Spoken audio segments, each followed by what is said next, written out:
बिना कोई प्रूफ बात नहीं करता हूँ। तो मुझे मिला था रेड कार्ड, आप लोग देख सकते हो रेड कार्ड है। और ये मुझे मिला था, एक बात ध्यान रखना, अगर कोई बंदा पिछला इनटेक में मेडिकल करके आया है और मेडिकली फेल हो गया है, अनफिट हो गया है, और इस इनटेक में अगर मेडिकल के लिए जा रहा है वो, तो ये बात को ध्यान रखना कि आपको वहाँ बताना नहीं है कि पिछले बार हम मेडिकल दिए थे, क्योंकि अगर आप बता दोगे तो वो लोग पहले आपका डाटा निकाल लेंगे और फिर उसी चीज को आपको गौर से चेकअप करेंगे तब। गुड मॉर्निंग जी सभी बच्चों को। तो आज बताएंगे कि अगले वीडियो में हम लोगों ने बात किया था एयरफोर्स के मेडिकल के रिव्यू बारे में, और जिसमें हम लोगों ने बताया था आपको कैसे कैसे होता है। लेकिन बहुत सारे बच्चों का कमेंट था कि नौकनी, फ्लैट फुट, हाइट, वेट और दांत का प्रॉब्लम और प्राइवेट पार्ट का प्रॉब्लम सब पे डिस्कस करेंगे। पूरा कहानी बताऊंगा कि सुबह 6:30 बजे से शाम 5 बजे तक मेरे साथ क्या हुआ था, और मेरे साथ जितने भी मेरे दोस्त थे उसके साथ क्या हुआ था। एक एक डिटेल बताऊंगा मेडिकल का, एयरफोर्स इनटेक 2027 का जो कि अभी हुआ है। और मेरा जो मेडिकल था फ्रेंड्स वो था प्रयागराज 29 विंग प्रयागराज, जो 10 SC बिल्टा के द्वारा दिया गया था। और मैं बिना कोई प्रूफ बात नहीं करता हूँ। तो मुझे मिला था रेड कार्ड, आप लोग देख सकते हो रेड कार्ड है। और ये मुझे मिला था मेडिकल का एडमिट कार्ड 10 SC बिल्टा से, मेडिकल का एडमिट कार्ड जिसमें लिखा था 29 विंग प्रयागराज। तो क्या कहानी था मैं आपको बताता हूँ, ध्यान से सुनना, कहीं पे बैठ जाओ, 5-6 मिनट 10 मिनट का वीडियो है, आप ध्यान से देखोगे, समझोगे, सीखोगे। देखो, सुबह 6:30 बजे हम लोग का रिपोर्टिंग था। यहाँ पे एडमिट कार्ड में आपको दे दिया जाता है कि सुबह 6:30 बजे आपको रिपोर्टिंग करना है। तो हम 6:20 तक वहाँ पहुँच गए थे, 10 मिनट पहले पहुँच गए थे। उसके बाद आपसे वो बोलेंगे कि आप अपना आधार कार्ड निकालिए और ये जो एडमिट कार्ड दिया गया है ये निकालिए। एडमिट कार्ड और आधार कार्ड आपसे निकलवाएंगे, वहाँ पे मैच करेंगे, मैच करने के बाद आपको बोलेंगे कि दौड़ के अंदर जाओ, दौड़ते हुए अंदर जाओ। जब आप अंदर चले जाओगे तो फिर वहाँ पे आपको एक बड़ा सा हॉल था, हॉल में बैठा दिया जाएगा। और बैठाने के बाद आपको कुछ फॉर्म देंगे, फॉर्म फिलअप करवाएंगे। फॉर्म में आपके पास पहले से फोटो रहना चाहिए, आधार कार्ड और 10-12 का मार्कशीट, और जो भी डॉक्यूमेंट आपके पास है डॉक्यूमेंट आपके पास रहना चाहिए। आपसे फॉर्म फिलअप करवाएंगे। फॉर्म फिलअप करवाने के बाद आपको बोलेंगे कि आप अपना ब्लड दे दीजिए। आपसे ब्लड और यूरिन मांगेंगे, आप ब्लड और यूरिन उनको दे दोगे। फिर वो ब्लड और यूरिन टेस्ट के लिए जाता है। उसके बाद ब्लड और यूरिन देने के बाद फिर आपसे बोलेंगे कि आप बैठ जाओ। उसके बाद धीरे धीरे 5-5 का ग्रुप बना के पहले ईयरिंग के लिए भेजेंगे। ईयरिंग कान के लिए, कान में क्या करते हैं वो लोग, पीछे से पर्दा लगाते हैं, यहाँ से कुछ आपको सर करेंगे और पीछे से बोला जाएगा। तो जो भी बोल रहे हैं वो आपको यहाँ से बोलना है ताकि आपको सुनाई पड़ सके आपका कान ठीक है कि नहीं। जब आपका कान का चेकअप हो जाएगा उसके बाद आपको बोलेंगे कि जाइए आप एक्सरे करवाइए। एक्सरे करवाने के लिए आपको भेजेंगे।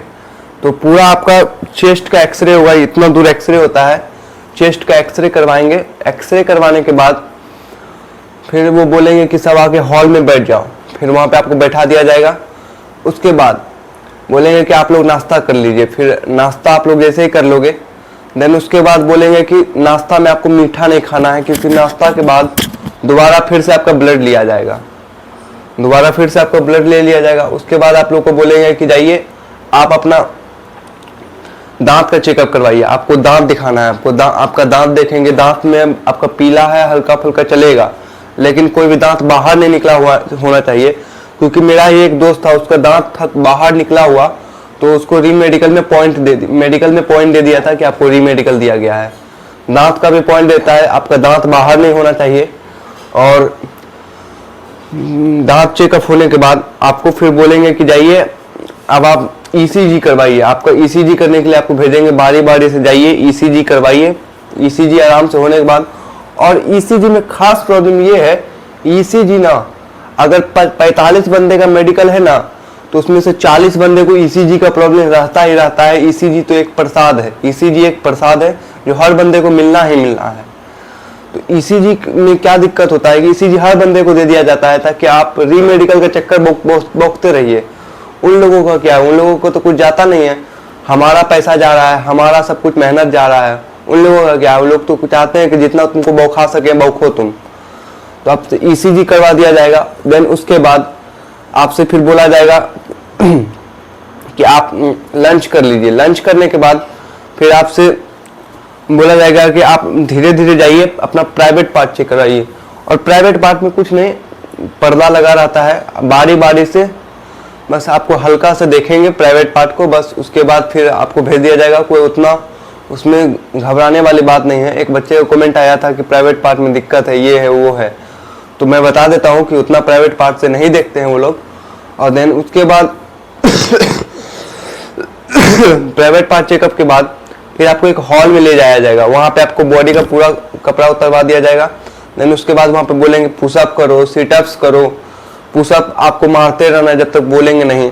देन उसके बाद आपका पहले सबसे पहले चेक करेंगे एल्बो एंगल। एल्बो एंगल आपका कितना डिग्री है, आपका कंपास से एल्बो एंगल चेक करेंगे। एल्बो एंगल चेक करने के बाद नौकनी चेक करेंगे कि आपके पास नौकनी तो नहीं है, आपको नौकनी।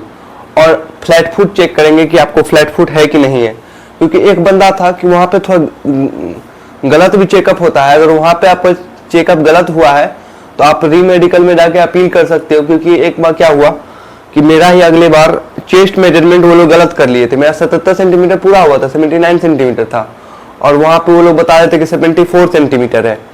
तो मैं आके घर पे मिलाया कि मैं तो चेस्ट पूरा के गया था, तो चेस्ट में क्या गड़बड़ी हो गई, तो देखा कि वो लोग गलत चेस्ट मेजरमेंट किए हैं। तो इन छोटी छोटी गलतियों को आपसे बचना है। और उसके बाद आपको नौकनी चेक करेंगे, फ्लैट फुट चेक करेंगे। और उसके बाद नौकनी ठीक करने का भी एक तरीका है, क्योंकि एक बच्चे को कमेंट आया था कि नौकनी कैसे ठीक करें। नौकनी के लिए आप क्या करो ना, डेली एक्सरसाइज करो। एक एक्सरसाइज आता है, कुछ ऐसे करके करते हैं, आप थोड़ा यूट्यूब पे देख लेना, ऐसे करके कुछ करते हैं, मैं आपको भी दिखा नहीं सकता। लेकिन नौकनी ठीक करने का एक तरीका है, तो नौकनी आप ठीक कर सकते हो। और उसके बाद आपको फिर बोल दिया जाएगा कि आप लोग आपने अपने कपड़े पहन लें, सब कुछ आपका चेकअप वुकअप हो जाएगा। नौकनी, फ्लैट फुट, एल्बो एंगल, उसके बाद शरीर में कोई टाइप का निशान नहीं है, बॉडी टैटू है तो पहले ही आप उनको बता दें कि बॉडी टैटू है। किसी टाइप का सर्जरी नहीं होना चाहिए, क्योंकि सर्जरी वाले बंदे भी आउट हो रहे हैं। क्योंकि जिनका सर्जरी हुआ है उनको तो पहले से पता है कि उनको आउट होना है, लेकिन जो बच्चा हड़बड़ाता है वही आउट होता है, जो बच्चा हड़बड़ाता नहीं है वो आउट नहीं होता है। तो फिर ये सब करने के बाद फिर आपको बोल दिया जाएगा कि आप जाके बैठ जाइए हॉल में। हॉल में बैठने के बाद फिर आपसे बोलेंगे कि अब आप वेट कीजिए। आपको 4 से 5 घंटे का वेट करना पड़ेगा। 4 से 5 घंटे का वेट करने के बाद उसके बाद वो लोग शाम में 4 बजे या 5 बजे के आसपास रिजल्ट लेके आएंगे। जिनका भी नाम लेंगे उनको ग्रीन कार्ड मिल चुका होगा, उनको अलग बैठा दिया जाएगा। और जिनको नहीं नाम लेंगे उनको बोलेंगे एक MRO फॉर्म होता है, MRO, हाँ MRO फॉर्म होता है, 40 रुपया का शायद वो आता है। तो आपको ऑनलाइन फिल करना है, ऑनलाइन पेमेंट करना है 40 रुपया, और फिर फॉर्म का प्रिंट आउट निकलवा के उनको जमा करना है। और फिर वो आप लोग को री मेडिकल का एडमिट कार्ड देंगे, रेड कार्ड देंगे। रेड कार्ड में पॉइंट लिखा रहेगा कि कितना पॉइंट है, और फिर आप री मेडिकल का चक्कर काटेंगे। तो मेडिकल में ज़्यादा आपको घबराना नहीं है, क्योंकि जो बच्चा घबराता है उसी का मेडिकल क्लियर नहीं हो पाता है। क्योंकि मेडिकल में देखा गया है कि वो लोग उतना भी गौर से चेकअप नहीं करते हैं। लेकिन हाँ, अगर कोई बंदा एक बात ध्यान रखना, अगर कोई बंदा पिछला इनटेक में मेडिकल करके आया है और मेडिकली फेल हो गया है, अनफिट हो गया है, और इस इनटेक में अगर मेडिकल के लिए जा रहा है वो, तो ये बात को ध्यान रखना कि आपको वहाँ बताना नहीं है कि पिछले बार हम मेडिकल दिए थे। क्योंकि अगर आप बता दोगे तो वो लोग पहले आपका डाटा निकाल लेंगे और फिर उसी चीज़ को आपको गौर से चेकअप करेंगे, तब आपका फेल होने के चांसेस और बढ़ जाएंगे। इसलिए अगर आप पिछले इनटेक में मेडिकल के लिए गए हो तो इस इनटेक में आप जाकर बिल्कुल मत बताना कि मैं मेडिकली अनफिट होकर आया हूँ पिछले इनटेक में। इन बातों का आपको ध्यान रखना है। बाकी मेडिकल का आप लोग देख सकते हो, रेड कार्ड में मुझे 3 पॉइंट दिया गया था, ECG, बॉडी वेट, चेस्ट और रिफ्रैक्टिव एरर। मेन कारण था मेरा बॉडी वेट। बॉडी वेट मेरा कम था, इसलिए मुझे मेडिकली अनफिट कर दिया गया था। और अभी इनटेक 1 2027 में तो ग्रुप डिस्कशन में आउट हो गया, रनिंग सब क्वालिफाई कर लिया था, एग्जाम भी निकल गया था। लेकिन कुछ किस्मत खराब होने के बाद बोला ही जा सकता है ऐसा। तो बस आप लोग का सपोर्ट बना रहे, मैं जल्द से जल्द इस चैनल पे एयरफोर्स इनटेक 1 2027 का मैथ और फिजिक्स का वीडियो लेके आने वाला हूँ। पूरा मैथ और फिजिक्स पढ़ाऊंगा। अभी 7 दिन का समय है आपके पास, 55 दिन के अप्रॉक्स समय बचा है। तो मैं इस 55 से 7 दिन के अंदर मैं आपको पूरा मैथ और फिजिक्स पढ़ा के जाऊंगा, क्योंकि आप हमारे भरोसे अगर हो तो मैं आपको कुछ सिखा के ही भेजूंगा। आपका एग्जाम फेज 1 क्लियर जरूर होगा। जितने भी बच्चे एक्स ग्रुप के हैं और वाई ग्रुप के बच्चे हैं उनके लिए भी मैं जल्द से जल्द कुछ लाने वाला हूँ। मैं इंग्लिश लेके आने वाला हूँ वाई ग्रुप के बच्चे के लिए, क्योंकि रागा का मुझे इतना नॉलेज नहीं है, लेकिन इंग्लिश में आपके लिए जरूर लेके आऊंगा। तो जो भी बच्चे चैनल पर जुड़ रहे हैं बने रहिएगा। मिलते हैं नेक्स्ट वीडियो में। तो जय हिंद, वंदे मातरम।